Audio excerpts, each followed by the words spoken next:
Hello everybody.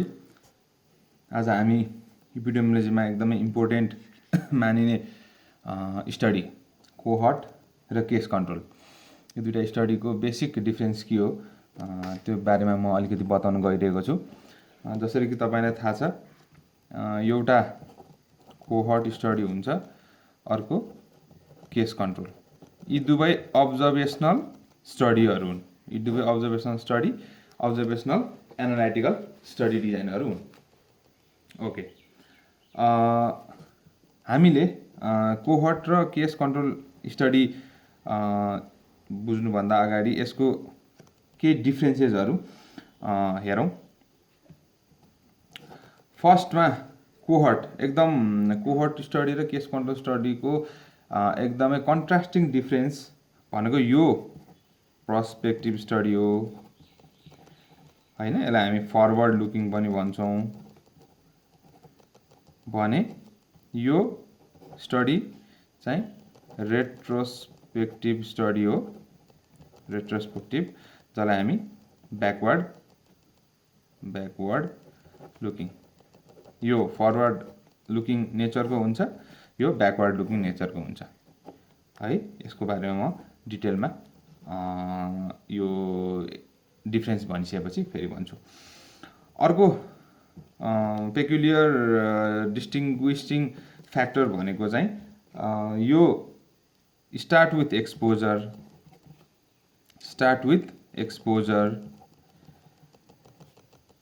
Cohort study. Case control study चाहिँ starts with outcome हैन। Exactly, हामी एक्सपोजरलाई अर्को भाषामा रिस्क पनि भन्न सक्छौँ हैन, रिस्कबाट सुरु हुन्छ। अर्को हाम्रो कज पनि भन्न सक्छौँ र अल्टिमेटली एक्सपोजर आउटकममा एन्ड हुन्छ, रिस्क डिजिजमा एन्ड हुन्छ र कज इफेक्टमा एन्ड हुन्छ हैन। हामी यस्तो तरिकाले पनि भन्न सक्छौँ। अर्को भनेको cohort study is lengthy, takes more time, is short, takes less time हैन। अर्को भनेको कोहर्ट स्टडी हामीले अपरेट गरिसकेपछि हामी कोहर्ट स्टडीको एनालाइसिस गर्नको लागि हाम्रो इन्डिकेटर मेजरमेन्ट भनेको रिलेटिभ रिस्क, जसलाई हामी आरआर भन्छौँ। हामी यसलाई रिस्क रेसियो पनि भन्छौँ भने अब अरू एट्रिब्युटेबल रिस्क पनि छ, पपुलेसन एट्रिब्युटेबल रिस्क पनि हुन्छ। यो क्यालकुलेसन गर्न चाहिँ म अर्को भिडियोमा भन्छु। र केस कन्ट्रोलको चाहिँ हामी अड्स रेसियो हैन, अड्स रेसियो निकाल्छौँ। ओके, मेन डिस्टिङ्ग्विसिङ फिचर जसले चाहिँ केस कन्ट्रोल र कोहर्टलाई सेपरेट गर्छ, यो चाहिँ मेनली यिनीहरू नै हुन् है त। अब हामी यही फिचर लिएर चाहिँ कोहर्ट र केस कन्ट्रोललाई सेपरेटली हेर्छौँ, अथवा यसको डिफ्रेन्सिएट के हो भन्ने कुरा हेर्छौँ है त। ओके, एउटा सिम्पल एक्जाम्पल लिउँ। स्मोकिङ कजेज लङ क्यान्सर अथवा लङ कार्सिनोमा।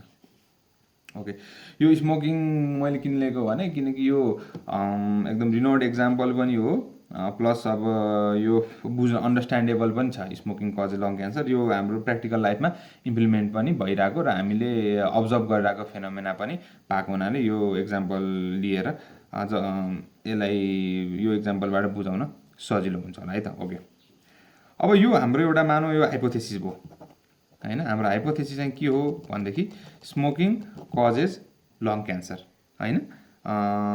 स्मोकिङ गर्ने मान्छेमा केही समयपछि लङ क्यान्सर हुन्छ भन्ने चाहिँ हाम्रो एउटा हाइपोथेसिस, जुन ट्रु पनि हुनसक्छ अथवा फल्स पनि हुनसक्छ है त। ओके, यहाँ तपाईँहरूले हेर्न सक्नुहुन्छ स्मोकिङ भनेको एक्सपोजर हैन, अथवा यो रिस्क फ्याक्टर हैन, अथवा यो कज हो जसको आउटकम के हो लङ क्यान्सर। यो रिस्कको आउटकम के हो डिजिज लङ क्यान्सर, यो कजको इफेक्ट के हो लङ क्यान्सर है। यसरी पनि हामी यसलाई हुन यिनीहरू तीनटा एपिडेमियोलोजीको भाषामा हेर्ने हो भने सिनोनिमस टर्म नै हुन् है त। ओके, अब हामी एउटा एक्जाम्पलबाटै स्टार्ट गरौँ। मानौँ 100 जना हामीले स्मोकरहरू सेलेक्ट गरौँ। अब यसमा ध्यान दिनुपर्ने कुरा यो अब्जर्भेसनल स्टडी भएको हुनाले हामी जसले स्मोकिङ गर्छ त्यो मान्छेलाई मात्र सेलेक्ट गर्छौँ है, न कि कोही मान्छेलाई सेलेक्ट गरेर उसलाई स्मोकिङ इन्ट्रोड्युस चाहिँ गर्दैनौँ है। जसरी हामी एक्सपेरिमेन्टलमा कुनै इन्टरभेन्सन गर्छौँ त्यस्तो इन्टरभेन्सन चाहिँ हामी अब्जर्भेसनमा गर्दैनौँ। त्यसकारण यसलाई यस्तो स्टडीलाई यो स्टडीलाई हामी अब्जर्भेसनल स्टडी भन्छौँ। 100 जना जो स्मोकिङ गरिरहेको छ तिनीहरूलाई नै हामी हेर्छौँ, तिनीहरूलाई हामी लिन्छौँ र तिनीहरूलाई हामी अब्जर्भ गर्छौँ। फर्स्ट यो कोहोर्ट स्टडीलाई हेरौँ। मानौँ हामीले 100 जना स्मोकर लियो। अब कोहोर्ट स्टडी भनेको फरवर्ड लुकिङ, हामीले कोहोर्ट प्रोस्पेक्टिभ हो, फरवर्ड लुकिङ हो र स्टार्ट विथ एक्सपोजर। एक्सपोजर भनेको स्मोकिङ, ठिक छ। अब हामीले सर्टन टाइम पिरियडको लागि अब्जर्भ गरौँ। मानौँ स्मोकिङ गरेर लङ क्यान्सर हुनको लागि हामीलाई अन एन एभरेज 15 इयर्सको टाइम पिरियड राखौँ हैन। जेनरली हामी कोहोर्ट स्टडी चाहिँ क्रोनिक डिजिजमा अब्जर्भ गर्छौँ र क्रोनिक डिजिजमा चाहिँ हामी कोहोर्ट स्टडी अपरेट गर्छौँ। 15 इयर्स अन एन एभरेज 100 जना मान्छेलाई हामीले लियौँ र उनीहरूको चाहिँ 15 इयर्स हामीले उनीहरूलाई फलोअप गऱ्यौँ र के पायौँ भने मानौँ 15 इयर्स टाइम पिरियड पछि 90 जनामा चाहिँ लङ क्यान्सर पोजिटिभ अथवा लङ क्यान्सर भयो हैन। मानौँ हामी अहिले 2020 मा छौँ र हाम्रो 15 इयर्स भनेपछि 2035 मा यो 100 जना मान्छे मध्ये चाहिँ 15 इयर्सको फलोअप टाइममा 90 पिपलमा चाहिँ लङ क्यान्सर डेभलप हो। अब हामीले जेनरली के कन्क्लुड गर्न सक्छौँ भने यस स्मोकिङ कजेज लङ क्यान्सर हैन। किनकि 100 जना स्मोकिङ गर्दा 90 जनालाई हुन्छ भनेपछि यो धेरै ठुलो भ्याल्यु हो हैन। त्यसकारण हामीले यो स्टडीबाट के पनि कन्क्लुड गर्न सक्छौँ भने generally smoking causes long cancer है। तर हाम्रो इपिडेमियोलोजीमा हामी स्टडी डिजाइन स्टडी अपरेट गर्दा के गर्छौँ भन्दै नट ओन्ली हामी एक्सपोजरमा एउटा मात्र ग्रुप लिँदैनौँ, कम्पेरेबल ग्रुप लिन्छौँ हैन। कुनै कुरा सानो ठुलो भन्नको लागि हामीलाई एउटा कम्पेरेबल ग्रुप चाहिन्छ। त्यस्तै इपिडेमियोलोजीमा चाहिँ एउटा गोल्डन रुल के छ भने हामी यही स्मोकिङ जुन स्मोकिङ गर्छ मान्छेहरू स्मोकिङ नगर्ने अरू 100 जना कम्पेरेबल ग्रुपको मान्छेहरू लिन्छौँ र उनीहरूलाई पनि हामी अब्जर्भ गर्छौँ है। यसले गर्दा चाहिँ हामीलाई पछि एनालाइसिस जुन रिस्क रेसियो निकाल्छौँ अथवा रिलेटिभ रिस्क निकाल्छौँ यो चाहिँ हामी यसैको माध्यमबाट चाहिँ हामी रिस्क रेसियो निकाल्छौँ। सिङ्गल एउटा स्मोकिङ गर्ने मान्छेहरूको मात्र लिएर हामी रिस्क रेसियो निकाल्न सक्दैनौँ। त्यसकारण हामीलाई यो एनालाइसिस गर्न कम्पेरेबल ग्रुप चाहिन्छ। अर्को स्मोकिङ नगर्ने उनीहरूलाई पनि हामी सर्टन टाइममा हेर्छौँ र उनीहरूको पनि कतिजनामा यो लङ क्यान्सर डेभलप हो। मानौँ 100 जना मध्ये अब यो फर्स्टको केसमा त 100 जनामा 90 जनालाई लङ क्यान्सर देखियो जो स्मोकिङ गर्छ। मानौँ 100 जना स्मोकिङ गर्दैन तिनीहरूमा पनि 80 जनालाई क्यान्सर देख्यो भने हामी कन्क्लुड त्यति मजाले गर्न सक्दैनौँ। के कन्क्लुड गर्न सक्दैनौँ भने smoking is the cause of lung cancer.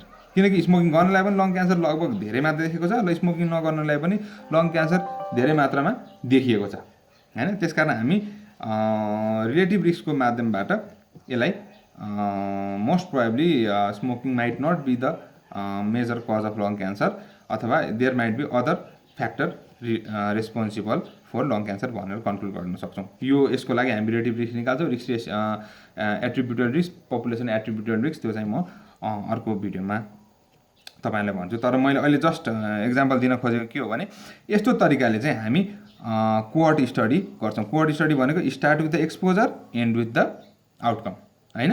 अर्को भनेको इज लेन्दी हैन, किनकि 15 इयर्स टाइम पिरियड छ, धेरै लामो हो।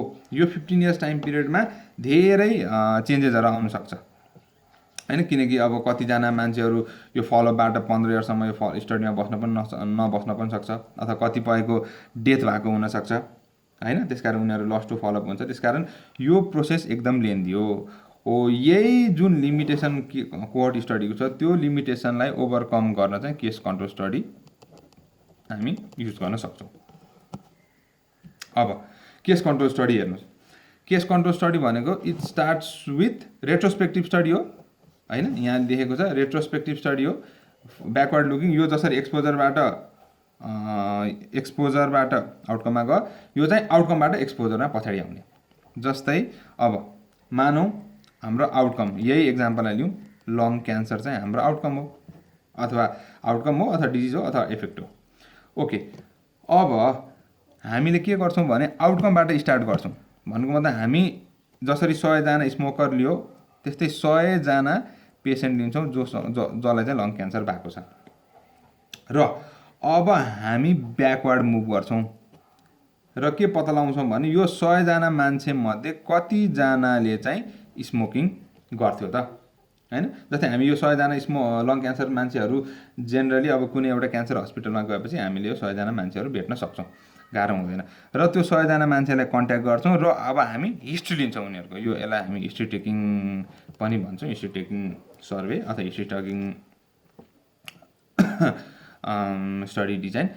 हामी 100जना मान्छे लिन्छौँ र 100जना मध्ये कतिजनाले चाहिँ स्मोकिङ गर्दो रहेछ भनेर उनीहरूलाई सोध्छौँ। मानौँ 100जना मध्ये 80जनाले चाहिँ स्मोकिङ गर्दो रहेछ भने हामी के कन्क्लुड गर्न सक्छौँ? जसलाई लङ क्यान्सर भएको छ, लङ क्यान्सरको कारण चाहिँ स्मोकिङ हो भनेर एक तरिकाले कन्क्लुड गर्न सक्छौँ। हुन त यसमा पनि कम्पेरेबल ग्रुप चाहिन्छ हामीलाई, लङ क्यान्सर नभएको पेसेन्टहरू पनि चाहिन्छ, हैन? हामी अब केस कन्ट्रोल स्टडीमा म्याच्ड अनम्याच्ड, हैन, केस कन्ट्रोल स्टडीहरू गर्छौँ, त्यो म पछि भन्छु। तर अहिले जेनरली के बुझ्नुहोस् भने आउटकमबाट हामी एक्सपोजरमा मुभ भयो नि, त्यसकारण यो ब्याकवर्ड लुकिङ हो, हैन? ब्याकवर्ड लुकिङ भएको हुनाले चाहिँ यसलाई रेट्रोस्पेक्टिभ इन नेचर पनि भन्छ, ब्याकवर्ड लुकिङ, है। अब एकदम यो एउटा रेट्रोस्पेक्टिभ यो डिफरेन्समा आएको कुरा, यो रेट्रोस्पेक्टिभ नेचरको कुरा आयो। स्टार्ट विथ आउटकम, हैन, एन्ड एन्ड्स विथ एक्सपोजर, अथवा start with disease and and with risk factor, start with effect and and in cause, यो पनि भन्न मिल्यो। अब यो सर्ट हुने भयो किनकि हामी 100जना मान्छेको त डाटा इजिली एभाइलेबल गर्न सक्छौँ र तुरुन्त फोनबाट अथवा भेटेर उसँग हिस्ट्री लिन सक्छौँ, हैन? त्यसकारण यो केही समयमै हामीले गर्न सक्ने भयो। त्यसकारण यो दिस इज सर्ट। र हामी यसमा चाहिँ अड्स रेसियो निकाल्छौँ। अड्स रेसियो निकाल्ने तरिका चाहिँ म तपाईँलाई अर्को भिडियोमा भन्छु। ओके, जेनरली हामीले जस्ट यति सिम्पल तरिकाले चाहिँ केस कन्ट्रोल र कोर्ट स्टडीको चाहिँ हामीले डिफ्रेन्सिएट गर्न सक्छौँ, हैन? बुझ्नुपर्ने कुरा कोर्ट प्रोस्पेक्टिभ हो, यो रेट्रोस्पेक्टिभ हो, अथवा फरवर्ड लुकिङ ब्याकवर्ड लुकिङ। एक्सपोजरबाट स्टार्ट हुन्छ, आउटकममा एन्ड हुन्छ। कोहर्ट केस कन्ट्रोल आउटकमबाट स्टार्ट हुन्छ, एक्सपोजरमा एन्ड हुन्छ। जेनरल लेन्दी प्रोसेस, हैन? तपाईँले देख्नुभयो यसो 10-15 इयर्सको टाइम पिरियड लाग्छ भने यो कम्पेरिटिभली धेरै सर्ट हुन्छ। हामीलाई टाइम, मनी, फलोअप को कन्स्ट्रेन्ट छ भने हामी केस कन्ट्रोल स्टडी अपरेट गर्न सक्छौँ। यसको मेजरेबल अथवा indicator measuring indicator risk ratio अथवा एट्रिब्युटल रिस्क, पपुलेसन एट्रिब्युटल रिस्क, यसको मेजरेबल इन्डिकेटर भनेको चाहिँ अड्स रेसियो हुन्छ। यति सायद कोर्ट र केस कन्ट्रोल स्टडीको डिफ्रेन्सिएट बुझ्नमा काफी हुन्छ जस्तो लाग्छ। हस्, थ्याङ्क यू।